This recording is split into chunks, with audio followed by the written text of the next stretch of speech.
E aí? Hoje a gente vai mergulhar de cabeça numa situação super prática e, olha, muito importante, do Código de Ética do Psicólogo. Já parou para pensar o que acontece com todos aqueles arquivos confidenciais de um paciente quando o psicólogo que o atende por algum motivo precisa deixar o trabalho?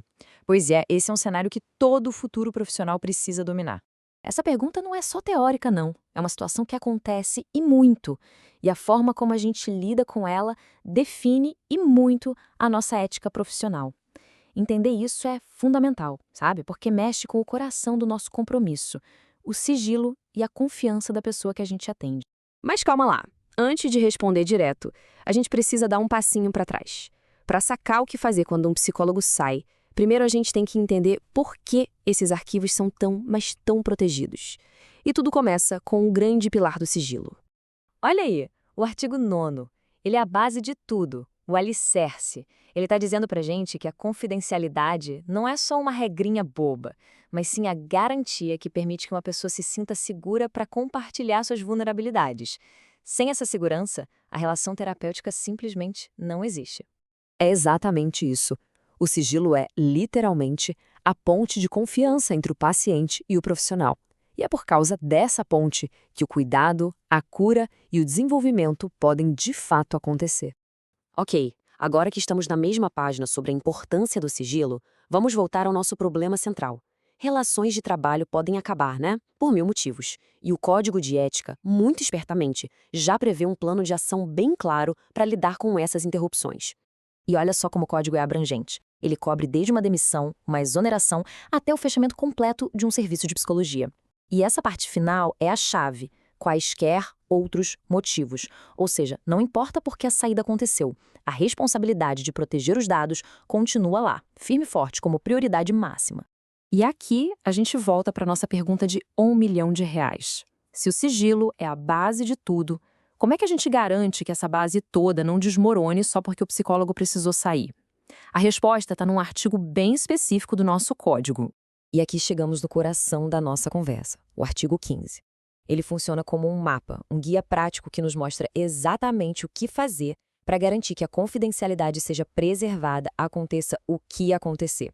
A frase-chave aqui, que a gente precisa grifar, é zelar pelo destino. E atenção, hein? Não é só guardar ou entregar. Zelar é uma palavra forte. Significa cuidar, ser responsável, agir ativamente para garantir a segurança daquelas informações. Então, o ponto principal é que zelar é uma ação. O psicólogo não pode simplesmente deixar os arquivos numa gaveta e torcer pelo melhor. Não. É dever dele, é uma responsabilidade ativa, garantir que aqueles documentos vão ter o destino correto e seguro. O artigo 15 nos apresenta dois cenários bem claros, e para cada um deles, uma ação específica. O primeiro é quando o trabalho continua como substituto. Já o segundo é quando o serviço é encerrado de vez. As ações são diferentes, mas o objetivo é sempre o mesmo: proteger a informação. No primeiro cenário, o foco é a continuidade do cuidado. O psicólogo que está de saída deve repassar todo o material confidencial para o seu substituto. E se não der para fazer isso na hora? O material deve ser lacrado de forma segura, garantindo que só o próximo profissional tenha acesso. O objetivo é uma transição segura e sem baques para o paciente. Agora, no segundo cenário, a história muda. O serviço de psicologia é extinto naquele local. Aqui, o psicólogo não passa o material para um colega, mas se torna o elo com o órgão regulador. A responsabilidade dele é informar o Conselho Regional de Psicologia, o CRP, que então assume a tarefa de garantir o destino seguro para aqueles arquivos. Bom, agora vamos para a nossa reflexão final. Por que essas regras todas existem? Entender isso é ir além do procedimento e abraçar um princípio que vai nos acompanhar por toda a nossa carreira. E esta é a grande lição do artigo 15. O compromisso ético de um psicólogo com seus pacientes vai muito além de qualquer contrato de trabalho. É um dever que protege não apenas o paciente, mas a integridade e a confiança de toda a nossa profissão. No final das contas, seguir o artigo 15 é crucial por várias razões.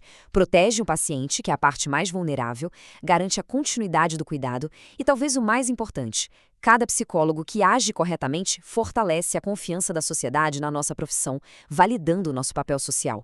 E para encerrar, fica uma pergunta para reflexão, especialmente para quem está nos assistindo e estudando para ser psicólogo.